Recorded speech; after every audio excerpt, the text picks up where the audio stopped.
ગુજરાત સરકાર દ્વારા ખેડૂતોને બાગાયતી ફળ પાકના વાવેતર માટે ઉત્તમ ગુણવત્તાના રોપા અને કલમો ખરીદવા 90% સુધીની આર્થિક સહાય આપવામાં આવે છે। આ યોજનાનો મુખ્ય ઉદ્દેશ ખેડૂતોને આર્થિક ટેકો આપી પરંપરાગત ખેતીના બદલે બાગાયતી પાકો તરફ વાળવાનો અને તેમની આવક વધારવાનો છે।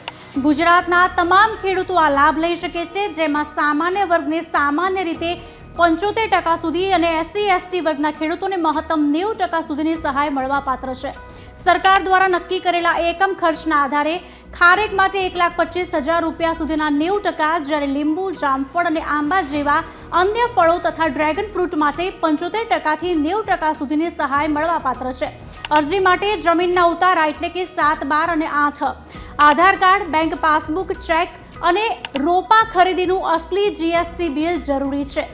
આ ઉપરાંત લાગુ પડતું હોય તો જાતિનો દાખલો અને સંયુક્ત ખાતેદારોનું સંમતિ પત્રક પણ જોડવાનું રહેશે। આ યોજનાનો લાભ લેવા માટે ઓનલાઈન અરજી કરવી ફરજિયાત છે। સૌપ્રથમ સ્ક્રીન પર આપેલી પોર્ટલ પર બાગાયતી યોજનાઓમાં જઈને ફળ પાકના વાવેતર માટે સહાય પર ઓનલાઈન ફોર્મ ભરી કન્ફર્મ કરો। ત્યારબાદ અરજીની પ્રિન્ટ કાઢી જરૂરી દસ્તાવેજો સાથે તેને પોતાની ગ્રામ પંચાયત અથવા તો તાલુકા બાગાયત કચેરી ખાતે જમા કરાવવાની રહેશે। અરજી કર્યા બાદ સરકાર તરફથી મંજૂરી મળે પછી જ વાવેતરની પ્રક્રિયા હાથ ધરવી હિતાવહ છે।